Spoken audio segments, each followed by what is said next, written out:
Assalamualaikum dan salam sejahtera. Hidup untuk menang. Jika ditanya sesiapa sahaja, pasti semua orang ingin menang. Tiada sesiapa yang inginkan kekalahan. Melihat tajuknya sahaja sudah menarik minat saya untuk membaca buku ini. Saya amat berbesar hati dapat berada di sini untuk berkongsi dengan anda sebuah buku yang memberi impak kepada diri saya, iaitu Hidup untuk Menang yang ditulis oleh Razi Al-Mansur. Buku ini bukan sekadar buku motivasi biasa, tetapi ia adalah satu panduan yang sangat praktikal dan mendalam yang telah membantu saya melihat hidup yang perspektif yang lebih jelas. Pada hari ini, saya akan berkongsi tentang apa yang saya pelajari daripada buku ini, bagaimana ia mengubah pemikiran saya dan kesan besar yang ia beri kepada perjalanan hidup saya. Razi Al-Mansur mengajar kita untuk mengenal pasti dan mengatasi halangan-halangan yang dengan lebih jelas.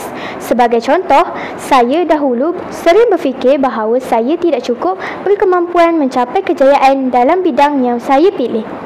Saya selalu merasa bimbang tentang kegagalan dan takut untuk mencuba perkara-perkara baru. Buku ini mengingatkan saya bahawa ketakutan dan kebimbangan adalah halangan yang perlu dihapuskan. Penulis menunjukkan bahawa halangan-halangan ini hanya ada dalam minda kita.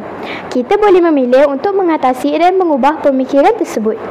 Ini adalah pelajaran yang sangat penting kerana ia membuka mata saya bahawa kejayaan bermula dengan keyakinan diri. Salah satu perkara yang sangat menarik tentang buku ini adalah banyak teknik yang diberi oleh penulis untuk membantu kita mencapai kejayaan. Buku ini bukan sekadar teori kosong, tetapi penuh dengan teknik praktikal yang boleh kita gunakan dalam kehidupan seharian. Sebagai contoh, salah satu teknik yang paling saya hargai adalah teknik menetapkan maklumat yang jelas dan terperinci. Sebelum ini, saya sering mempunyai impian dan maklumat, tetapi saya tidak benar-benar fokus atau jelas tentang cara untuk mencapainya. Buku ini mengajar saya untuk menetapkan maklumat dengan cara yang lebih sistematik dan terancang.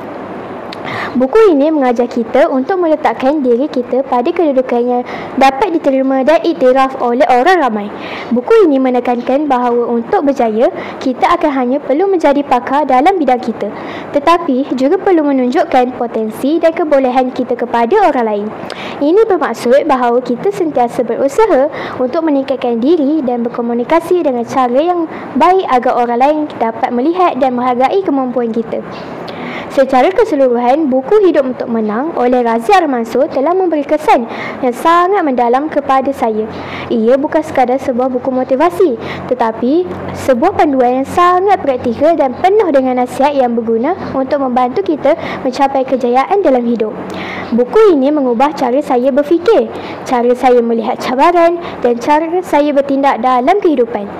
Saya kini lebih berkeyakinan diri, lebih berani menghadapi cabaran dan lebih fokus untuk mencapai maklumat saya.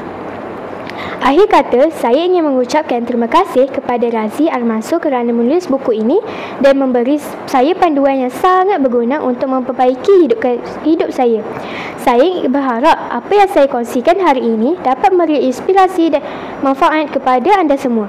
Jangan lupa, hidup ini adalah perjalanan untuk menang dan kita semua berhak untuk mencapainya. Sekian, terima kasih.